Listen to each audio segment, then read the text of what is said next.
Bakerganj online primary স্কুলের পক্ষ থেকে সবাইকে শুভেচ্ছা জানাচ্ছি। আমি শুভ্রা আল আমিন, উত্তর ফতেয়াবাদ সরকারি প্রাথমিক বিদ্যালয় থেকে। আর আমি এসেছি হাটহাজারী, চট্টগ্রাম থেকে। সুপ্রিয় শিক্ষার্থীরা, ক্লাস শুরু করার আগে তোমাদের জন্য রয়েছে একটি চমৎকার ধাঁধা। তোমরা একটু লক্ষ্য করো, তোমাদের জন্য ধাঁধাটি দেখো। একটি ছেলে একটি রুমের মধ্যে আছে, সে তার কাছে 3টি পিল আছে। 3টি পিল খেলে তার 3টি সুবিধা পাবে। সে যদি হলুদ পিল খায় তাহলে সম্পূর্ণ রুমটি আলোতে ভরে যাবে। সে যদি লাল পিল খায় তাহলে তার শরীরে কোনো ধরনের আঘাত লাগবে না, এবং সে যদি সবুজ পিল খায় তাহলে সে উঠতে পারবে।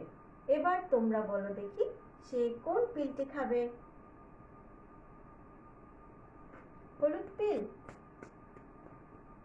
না, সে লাল পিলটি খাবে। কেন খাবে আমি তোমাদেরকে বুঝিয়ে বলছি। তোমরা লক্ষ্য করো, এই ঘরটি কিন্তু সম্পূর্ণ দরজা জানালা বন্ধ, তার মানে সে ঘরের মধ্যে বন্দি আছে। তাহলে সে যদি ঘরে বন্দি থাকে তাহলে তার আলোরও দরকার নেই, অথবা উঠতে পারারও দরকার নেই। সে দরজা জানালা ভেঙে যেন বের হয়ে যেতে পারে। তাহলে সে এই লাল পিলটি খেলে তার গায়ে কোনো আঘাত লাগবে না, সে দরজা জানালা ভেঙে বের হয়ে যেতে পারবে। কেমন লাগলো ধাঁধাটি তোমাদের কাছে? নিশ্চয়ই ভালো লেগেছে।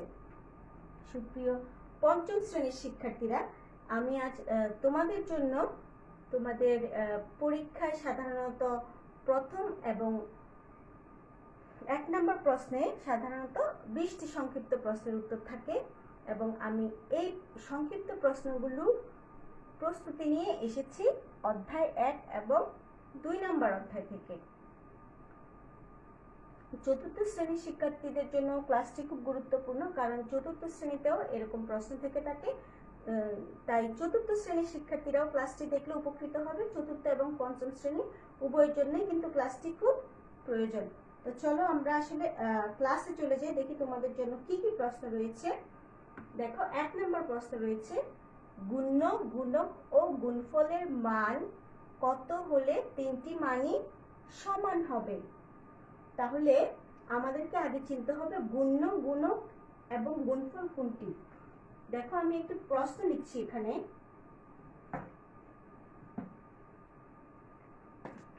মনে করো 15 গুণ করা হলো 75 হলো। তাহলে এই 15 এর নাম হচ্ছে গুণ্য, 5 হচ্ছে গুণক, আর 75 হচ্ছে গুণফল। তাহলে আমাদেরকে প্রশ্ন করা হয়েছে যে গুণ্য এবং গুণক ও গুণফলের মান কত হলে 3টা মান সমান হবে। গুণ্য যা থাকবে, গুণকও তা থাকবে, এবং গুণফলও তা হবে। অর্থাৎ এই সংখ্যাকে এই সংখ্যা দিয়ে গুণ করলে গুণফলও কিন্তু একই সংখ্যা হবে। তাহলে কি হতে পারে দেখি বলো তো? হ্যাঁ, আমরা যদি 1 কে 1 দিয়ে গুণ করি তাহলে 1 হবে। 1 1 কে 1।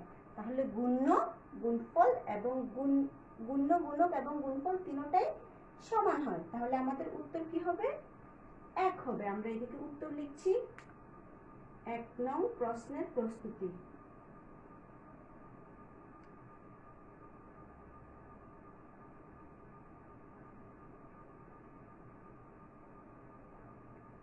তাহলে আমাদের 1 নম্বর প্রশ্নের উত্তর হচ্ছে 1। এবার আমরা 2 নম্বর প্রশ্নের দিকে দেখব।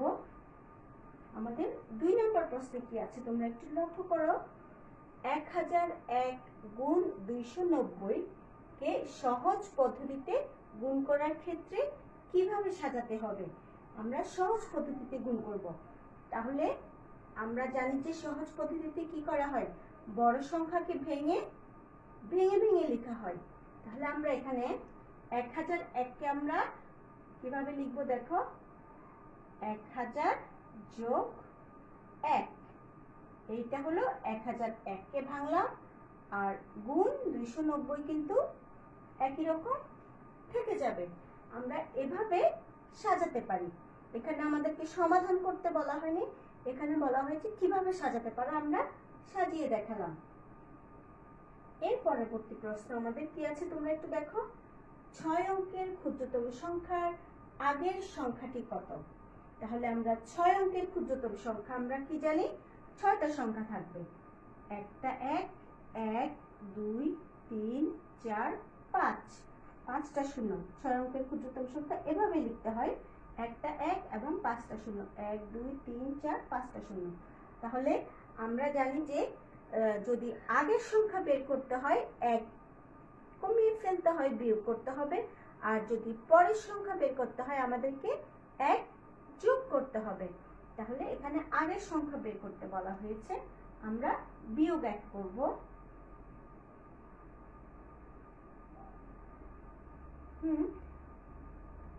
তাহলে 6 অঙ্কের ক্ষুদ্রতম সংখ্যার আগের সংখ্যাটি কত? তাহলে আমরা আগের সংখ্যাটি পেয়ে গেলাম 99,999, এটি পেয়ে গেলাম। আমাদের 3টি প্রশ্ন শেষ। এর পরের প্রশ্ন দেখো, 4 নাম্বার, গুণফল ভাগ গুণক সমান কি? আচ্ছা, এটাও আমি তোমাদেরকে একটু বুঝিয়ে দিচ্ছি।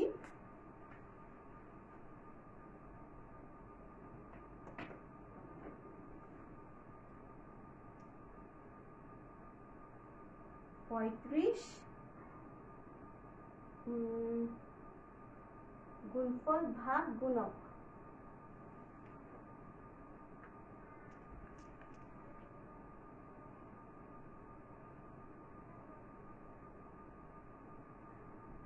আবার আমি আগের মতো লিখছি।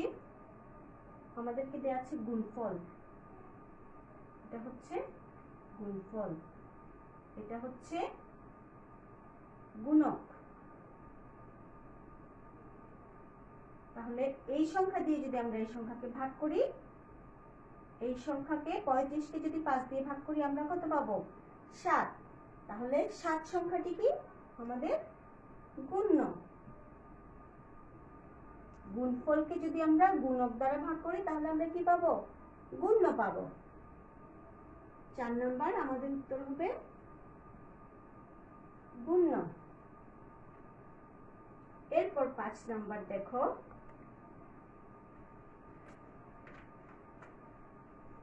5 নাম্বারে বলা হয়েছে 5 অঙ্কের বৃহত্তম সংখ্যার পরের সংখ্যা কত অঙ্কের ক্ষুদ্রতম সংখ্যা? তাহলে আমরা 5 অঙ্কের বৃহত্তম সংখ্যা জানি কি, যত অঙ্কের বৃহত্তম সংখ্যা বলবে ততগুলো 9 হবে। তাহলে আমাদেরকে বলা হয়েছে 5 অঙ্কের বৃহত্তম সংখ্যা। তাহলে আমরা 5 অঙ্কের বৃহত্তম সংখ্যা 5টা 9 লিখব। আমরা 5টা 9 লিখছি, 1, 2, 3, 4, 5টা 9। আমাদেরকে বলা হয়েছে পরের সংখ্যা, পরের সংখ্যা বের করতে আমরা 1 যোগ করব।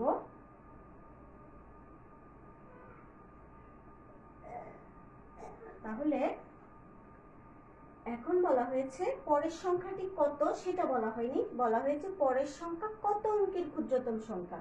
তাহলে পরের সংখ্যা কত অঙ্কের ক্ষুদ্রতম সংখ্যা দেখো, 1, 2, 3, 4, 5, 6, অর্থাৎ 6 অঙ্কের ক্ষুদ্রতম সংখ্যা। তাহলে আমরা লিখে ফেলি,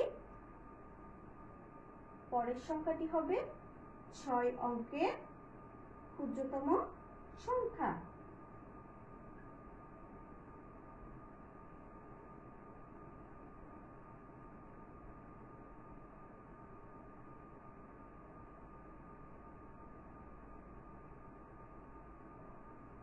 সংখ্যা ঠিক আছে, আশা করি তোমরা আমার সাথে লিখে ফেলছো, আমার সাথে সাথে লেখার চেষ্টা করবে।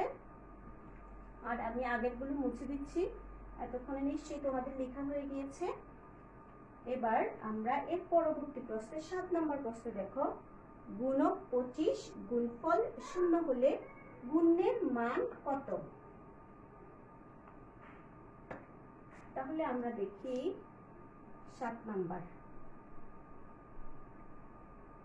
এখানে গুণফল থাকে 0 গুণক 25, 25 হচ্ছে গুণক। তাহলে এখানে কত সংখ্যা দিলে আমরা সেই সংখ্যাটার সাথে 25 কে গুণ করলে গুণফল 0 হবে। আচ্ছা, আমরা যদি এখানে 1 দিই তাহলে 25 কে 25 হওয়ার কথা, অর্থাৎ আমরা যে কোনো সংখ্যা দিই না কেন এখানে একটা সংখ্যা বসবে, কিন্তু বলা হয়েছে প্রশ্নে গুণফল 0। তাহলে গুণফল যেহেতু 0, তাহলে নিশ্চয়ই এখানে গুণ্য 0। গুণ্যও 0 হতে পারে অথবা গুণকও 0 হতে পারে। যে কোনো সংখ্যাকে আমরা যদি 0 দ্বারা গুণ করি তাহলে গুণফল আমাদের অবশ্যই 0 হবে। সেটা গুণ্যের মানও 0 হলেও 0 হবে গুণফল, অথবা গুণকের মানও যদি 0 হয় তখনও সেটা 0 হবে। তাহলে আমরা লিখে দিচ্ছি 7 নম্বরের উত্তর হবে 0। এবার চলে যাই আমরা 8 নাম্বার প্রশ্নে। দেখো 8 নাম্বার প্রশ্নে বলা হয়েছে একজন লোকের 1 বছরে 24,000 টাকা সঞ্চয় করেন। খেয়াল করো, 1 বছরে 24,000 টাকা সঞ্চয় করেন, 1 মাসে তার কত টাকা সঞ্চয় হবে? আচ্ছা, 1 বছর মানে কত মাস? 12 মাস। 12 মাসে তার 24,000 টাকা সঞ্চয়, 1 মাসে আরো কম। তাহলে কম কত হবে? আমরা 12 দিয়ে ভাগ করব। 24,000 কে যদি আমরা 12 দিয়ে ভাগ করি, নিচে 12 দিয়ে লিখলাম, যেহেতু 1 বছর সমান 12 মাস, তাহলে এই 12 দিয়ে 24 কে ভাগ করলে 2000। তাহলে 1 মাসে তার সঞ্চয় হবে 2000 টাকা। তারপর 9 নাম্বার দেখো, নিঃশেষের বিভাজ্যের ক্ষেত্রে ভাজ্য নির্ণয়ের সূত্র কি? নিঃশেষে বিভাজ্যের ক্ষেত্রে ভাজ্য নির্ণয়ের সূত্র হচ্ছে ভাজ্য সমান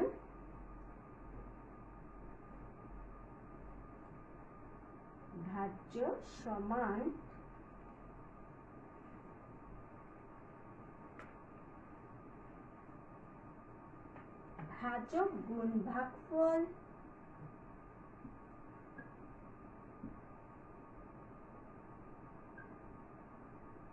যোগ ভাগশেষ। ভাজক গুণ ভাগফল যোগ ভাগশেষ। আচ্ছা, এর পরবর্তীতে দেখো ভাজক ও ভাগশেষের মধ্যে সম্পর্ক কি? ভাজক ও ভাগশেষের মধ্যে সম্পর্ক কি? আচ্ছা, একটা জিনিস লক্ষ্য করো, আমি একটা ভাগ অঙ্ক লিখছি। 5 দিয়ে আমরা 36 কে ভাগ করছি। 5 7 35। হ্যাঁ, আমাদের এখানে ভাজক আর ভাগশেষের সম্পর্ক চাচ্ছে। এটা হচ্ছে ভাজক আর বিয়োগ করলে 1, এটা হচ্ছে ভাগশেষ। এখন খেয়াল করো, ভাজক কত? 5, ভাগশেষ কত? 1। এই ভাজকটা সবসময় ভাগশেষের চেয়ে কিন্তু বড় থাকবে, ভাগশেষের থেকে ভাজক বড় থাকবে। যদি ভাগশেষটা বড় হয় তাহলে তো আরেকবার এখানে আমরা সংখ্যা বসিয়ে ভাগ করতে পারবো। তার মানে এটার চেয়ে ছোট সংখ্যা বলেই তো আর ভাগ আমরা আরেক সংখ্যা দিয়ে দিতে পারছি না। সেজন্য সবসময় ভাগশেষ ছোট থাকবে, ভাজক বড় থাকবে। তাহলে আমরা সম্পর্কটা এভাবে প্রকাশ করতে পারি, সম্পর্ক প্রতীকের সাহায্যে। ভাগশেষ, আমরা এখানে প্রতীক ব্যবহার করি, বড় ভাজক, অর্থাৎ ভাগশেষের থেকে সবসময় ভাজকটা বড় হবে। 11 নাম্বারটা একটু লক্ষ্য করো, 5টি আমের দাম 40 টাকা হলে 25টি আমের দাম কত? আচ্ছা, এটা একটা ঐকিক নিয়মের অঙ্ক। এরকম 5টি আমের দাম দেয়া আছে, তোমাদেরকে আগে একটির দাম বের করতে হবে। 5টির দাম যদি 40 টাকা হয়, একটির দাম আরো কম হবে। তাহলে আমরা কি করব, ভাগ করব। 40-কে 5 দিয়ে ভাগ করলে কত, 8। একটি আমের দাম 8 টাকা, তাহলে 25টি আমের দাম আরো বেশি হবে। আমরা 8-কে 25 দিয়ে গুণ করব। 8 5 40, 0 হাতে 4, 8 দুগুণে 16 আর 4 20। তাহলে 25টি আমের দাম হবে 200 টাকা।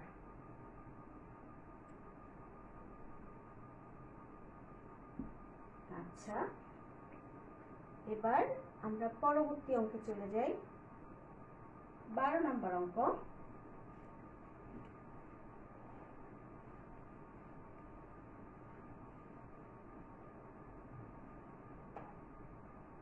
আচ্ছা, ভাজ্য ভাজকের আসলে এখানে একটা সংখ্যা উঠে নাই, এটা অর্ধেক গুণ হবে, তোমরা লিখে নাও। হাফ গুণ 2 ভাগের 1 গুণ, ভাজক 2 ভাগশেষ 0 হলে ভাজ্য কত? তাহলে আমরা কত নাম্বার, 12, আমরা আগে রাফে লিখে ফেলি। ভাজ্য ভাজকের হাফ গুণ, তাহলে দেয়া আছে ভাজক, যেটা দেয়া থাকবে সেটা আমরা আগে লিখব। ভাজক দেয়া আছে 2, ভাজ্য ভাজকের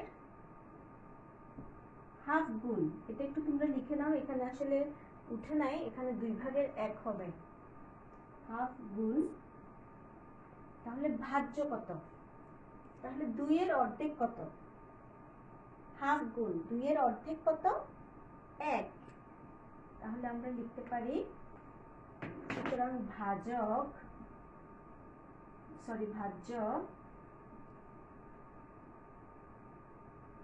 2 এর 2 ভাগের 1, তাহলে 2 2 কাটা 1, অর্থাৎ 1। এবার আমরা 13 নম্বরে চলে আসি। দেখো, 1000 কেজি চালের দাম 56,000 টাকা হলে প্রতি কেজি চালের দাম কত? এটা একদম সিম্পল, 1000 দিয়ে আমরা ভাগ করব, তাহলে 3টে 0 3টে 0 কাটা, আর প্রতি কেজি চালের দাম হবে 56 টাকা। এগুলো আসলে ছোট প্রশ্ন, প্রশ্ন দেখেই তোমাকে উত্তর বুঝে ফেলতে হবে। এরপর দেখো 14 নম্বর। আচ্ছা, আমি এগুলো একটু মুছে ফেলি।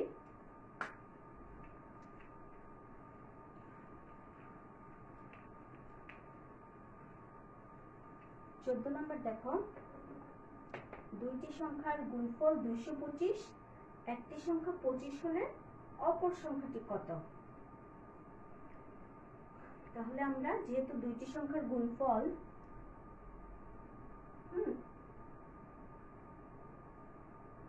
225, এখানে হচ্ছে আরেকটি সংখ্যা কত?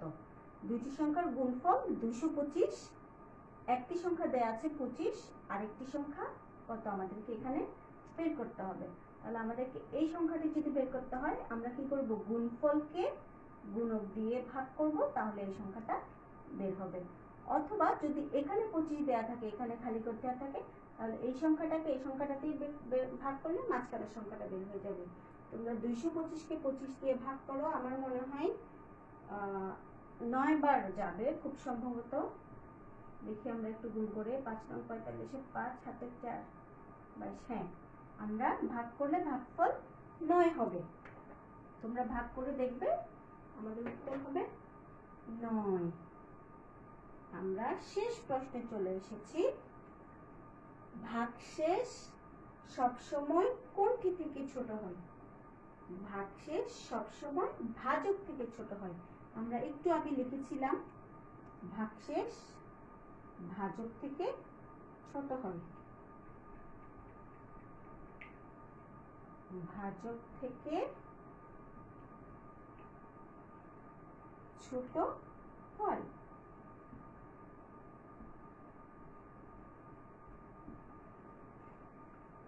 ঠিক আছে, অনেকগুলো তোমাদেরকে প্রশ্ন আমি বুঝিয়ে দিলাম। এবার তোমাদের জন্য কিছু বাড়ির কাজ, তোমরা একটু লক্ষ্য করো, বাড়ির কাজগুলো নিয়ে নাও। 1 নম্বর প্রশ্ন, 6273 গুণ 999 সহজ পদ্ধতিতে গুণ করার প্রক্রিয়াটি লিখো। 2 নম্বর প্রশ্ন, গুণ্য গুণ গুণক সমান কি? 3 নম্বর, একটি কলার দাম 5 টাকা হলে 1 কুড়ি কলার দাম কত? 4 নম্বর, গুণ কিসের সংক্ষিপ্ত রূপ? 5 নম্বর, ভাগশেষ কত হলে নিঃশেষে বিভাজ্য হবে? 6 নম্বর, ভাজক নির্ণয়ের সূত্রটি লেখো। এই থাকবে তোমাদের বাড়ির কাজ। তো আজকে এ পর্যন্তই। তোমরা ভালো থাকো। আগামী দিন নিশ্চয়ই তোমাদের সাথে অন্য কোনো বিষয় নিয়ে দেখা হবে। সে পর্যন্ত ভালো থাকবে। আল্লাহ হাফেজ।